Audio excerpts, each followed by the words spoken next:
Hello and welcome. I'm Dr. Nicola, and this is Aspen Talks Health, where we learn about alternative healing modalities and how to live a compassionate and healthy life. This show is so vitally important because all of us are stressed out. We are going to talk about stress management, how to holistically handle stress, and why that's so important is because it not only shows up in our physical health when we're stressed out, but also in how we treat the loved ones around us and ourselves. So I'd like to introduce Dr. Stephanie Stanfield.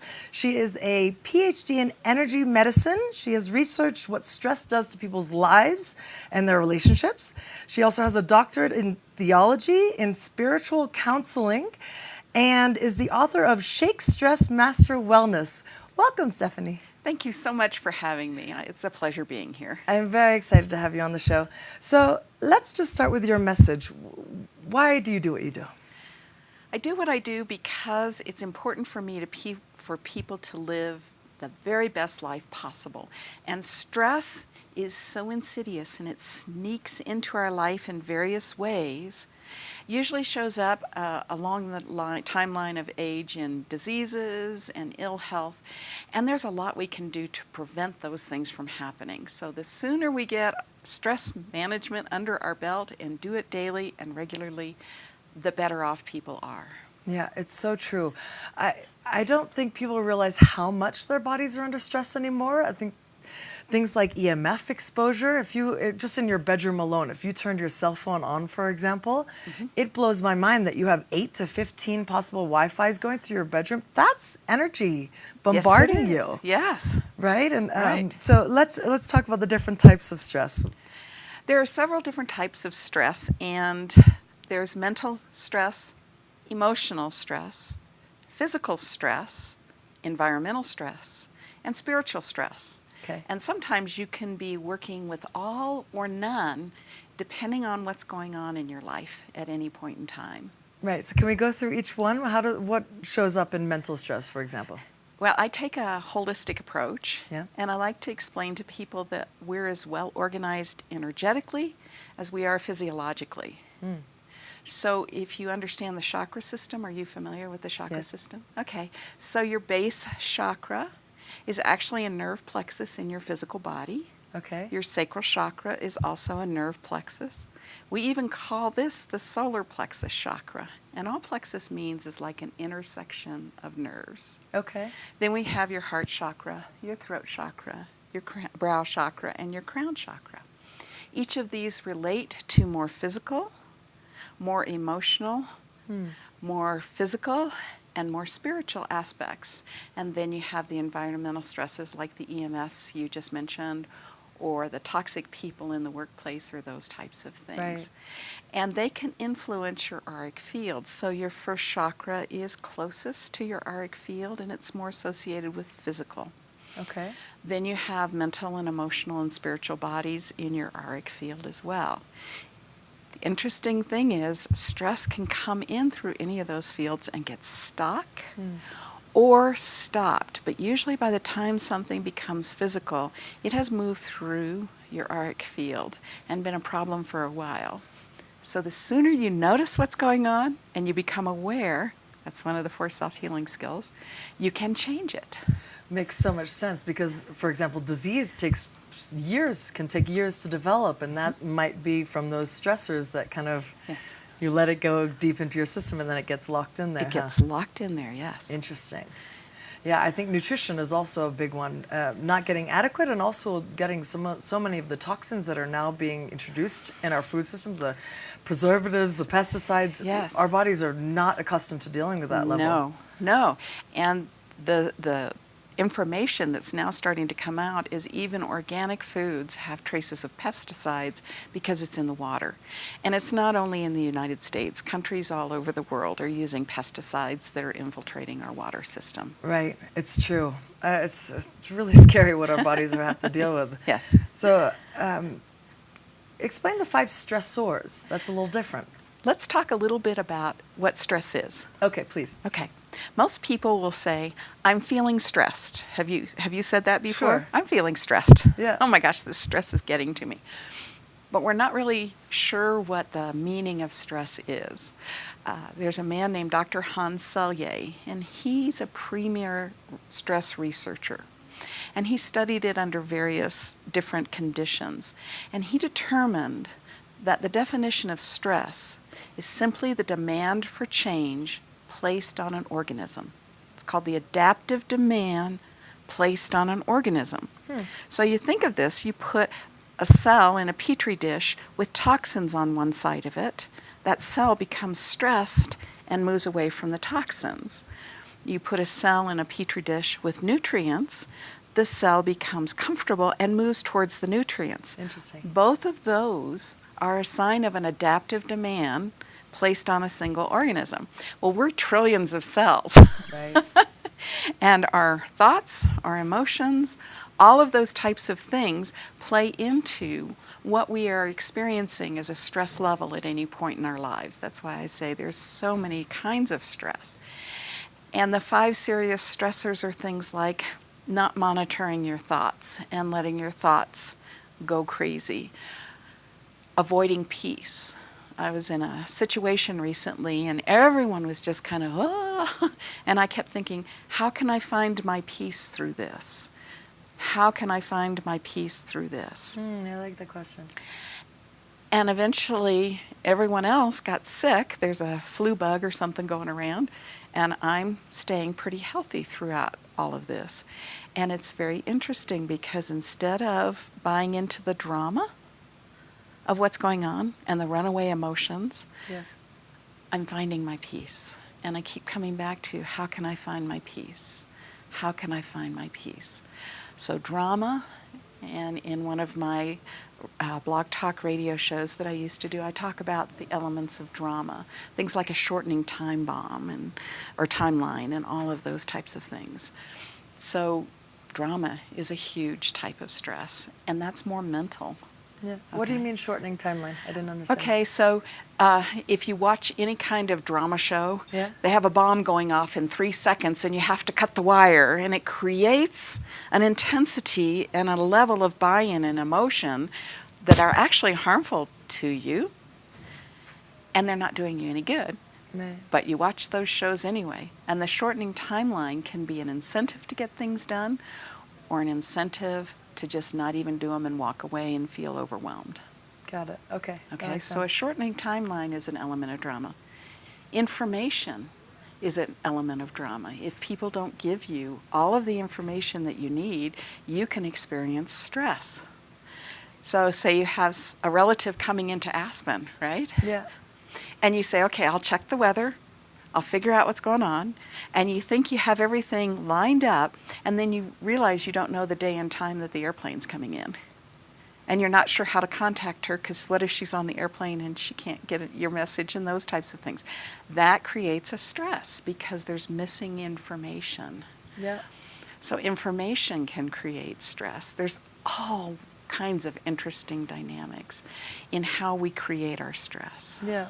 The interesting one for me is the ruminating and the downward spiral that can happen when you create a story Yes. about a scenario that, it's maybe the missing information. You then create why the person may have done that or behave that way, and then it can spiral if you don't really control your emotions. And there's actually a feedback loop that gets activated between the hippocampus, the hypothalamus, and the pituitary gland that just kind of feed that catch-22 because you can't get out of it as long as you are trying to find out why, and the why leads you into a story, and the story leads you back into more rumination, and then you start believing the story whether it's true or not. So interesting. That's why this thought keeps repeating, because I can convince myself to let it go, and 10 seconds later, I'm repeating the fight. Right. Okay? It's mind-blowing. It is. But that's actually designed, our brain is designed that way to... Our brain is designed that way to stay safe. How do you stop it? You stop it by a pattern interrupt. Okay. Okay, some people will distract themselves, and that's pretty good. But I talk about the 4 self-healing skills. The 4 self-healing skills are pretty basic. They're belly breathing.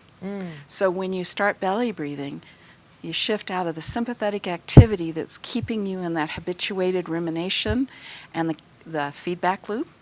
You break that, and you move into parasympathetic, which is relaxation.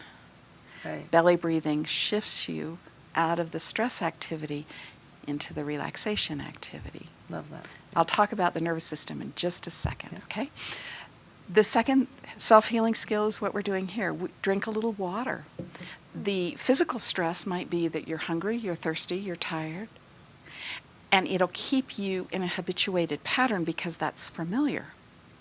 Yeah. Even though it's not healthy for you, it's familiar. So you stay in that simply because it's habit. Okay. The third self-healing skill is awareness. Yeah. So we talked about recognizing that we're telling ourselves a story, and then we're making it true.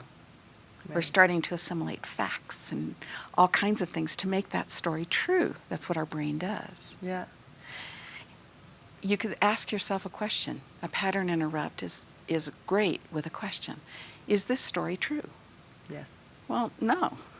Okay, would I like to tell a different story? I don't know. I don't know. I'm so stressed I can't think. Well, would you like to tell a different story? Belly breathe, drink some water. What if it's none of that? What if it's something else entirely? Yeah. Okay? What would you like to do instead of telling yourself that story that's so harmful to you and so emotionally draining? What would you like to do instead? And that's where present moment comes in. And that's the fourth self-healing skill. Belly breathing, water, awareness, and present moment. If I take myself out of the history and the pattern and come into this present moment and be fully present with you, I'm not telling myself a story. Yeah. I'm Right. being present and having a great time. Okay? Yeah. Nice. I like those 4 steps. Yes. Yeah, Byron Katie is if you know her work, her first question, and same thing is can you be 100% sure that it's true? True. And because your first answer to is it true is yes, of course. That's exactly why she's behaving that way. Well, can you be 100% certain? And then you're like, well, no, maybe there's something I'm not thinking of, or maybe something going on in her world that I don't know of, or It's that missing information that might take you out of the stress. Right. There might be something going on. Right. Okay, I know that creates stress because I'm missing a crucial piece of information. I'll just calm down and get in the present moment and be with you right here, right now. Love that. Good. So you talk about there's mental fatigue and emotional fatigue. Yes. Can we describe each? Let's talk just a little bit about the nervous system first. Okay, sure. You have the central nervous system, which is the brain and the spinal cord. You have the peripheral nervous system, which is the nerves coming out of the spinal cord. And in those two types of nervous system, you have 2 branches. You have the sympathetic nervous system, and you have the parasympathetic nervous system. The sympathetic nervous system is fight, flight, or freeze. Okay. That's all you got in there. Right. Parasympathy. Sympathetic. Sympathetic. Sympathetic. And the emotion associated with the sympathetic is fear in all of its gradations. Okay. Okay? Parasympathetic is rest, digest, relax, get into the present moment. And the primary emotion associated with the parasympathetic is love in all of its joy, bliss, happiness. Okay? And you can't be in both of these nervous system functions at the same time. You're either in fear or in love. You're either in survival or thriving, fight, flight, or freeze, or rest, digest, and thrive. Surviving, thriving, surviving, thriving. You can't do both. So the mental fatigue comes from you going back into the past and ruminating, because the wonderful way the brain is designed is it's the law of attraction. So you think a thought, and if it's a survival thought or a fear-based thought, all these memories just kind of come in and come around and say, this is now true, this is now your story. Yeah. Okay? And then it's hard to get out of it. Right. When you're parasympathetic, you think a loving thought, and the same law goes into effect. All of your loving memories, all of your past associations, petting a puppy, looking at a baby, whatever it is, they all come up. And so your mental fatigue or your mental stress can come from thinking the same thoughts and drawing the same conclusions, and your brain doesn't have a chance to grow or shift or become neuroplastic because it stays in those stuck patterns. When you're more parasympathetic, you get to grow, you get to thrive, you get to feel good about your thoughts, you get to learn something new, which is one of my philosophies, learn something new every day. Grow a new dendrite somewhere in here so that you can start thinking new thoughts instead of relying on the old ones. And every thought has an emotional component attached to it. So your body doesn't care if you feel the same old emotions and then percolates up into a thought, or you think the same thoughts and it goes down into an emotion.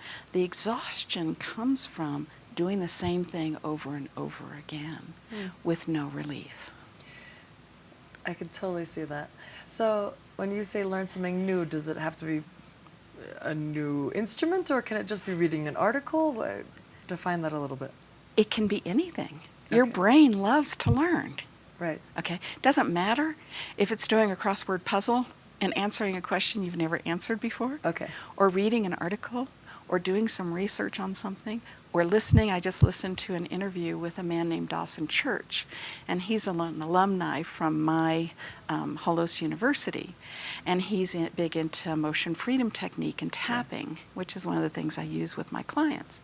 And I love listening to him because there's so much new research coming out all the time, and he's a researcher, so I know he's going to do the work that I don't want to do, but I get to listen to the results. Right. And I learned something new this morning as I was listening to that interview with him. Nice. Doesn't matter what it is. Your brain doesn't care, which is one of the reasons that you want to filter and become aware of the information you're bringing in, because your brain doesn't care.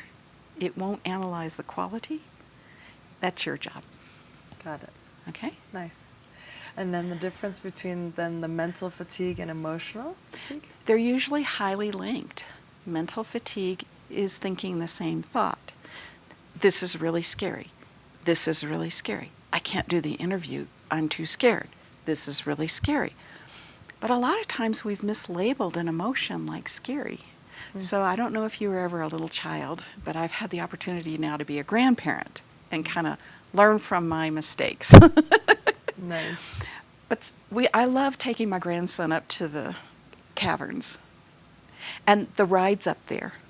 He couldn't wait until he was tall enough. You know, Grandma, can I put rocks in my shoes so I can ride these rides? Oh. And he'd be so excited. But I would see parents up there, and the kids would be excited, and they'd look at him and say, now don't be scared. What if we have learned to mislabel excitement, which is an emotion, as fear?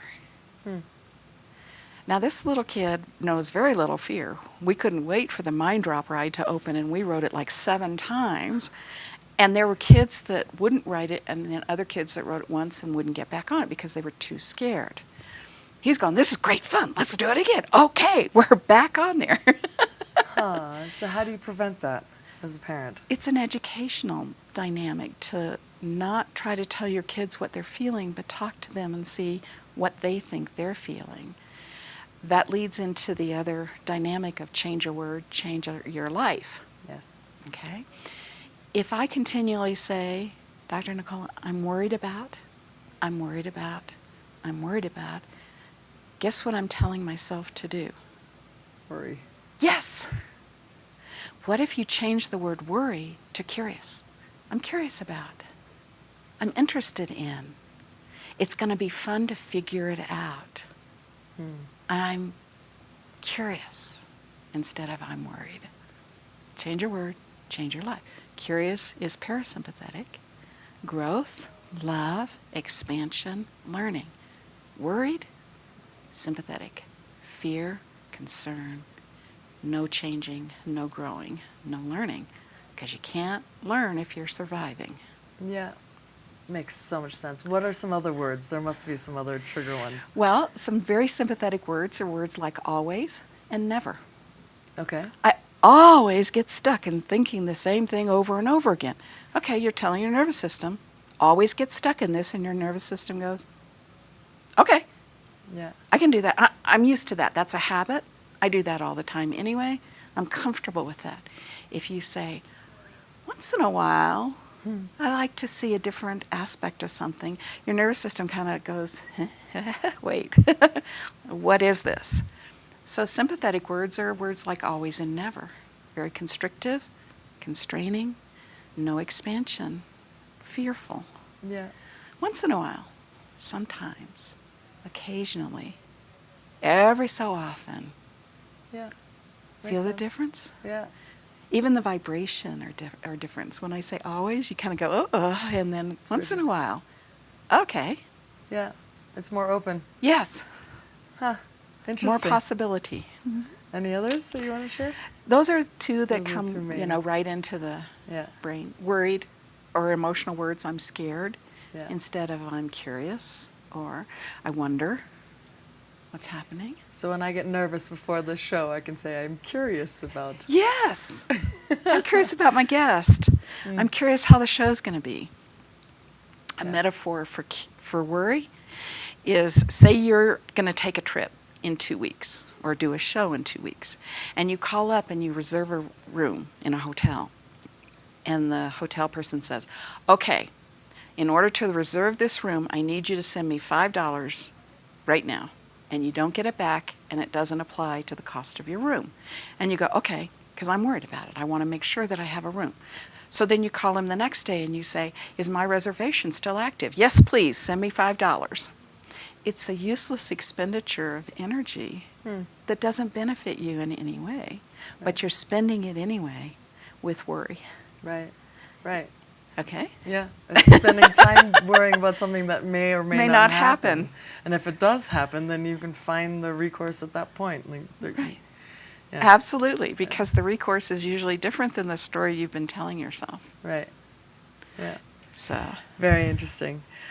So again, the 4 self-healing, belly breathing, water. That's an interesting one. I've never heard water as a solution to stress. Drinking water. Is that just distraction almost? no, or? it's your body needs about 1/2 ounce per pound of body weight to function efficiently.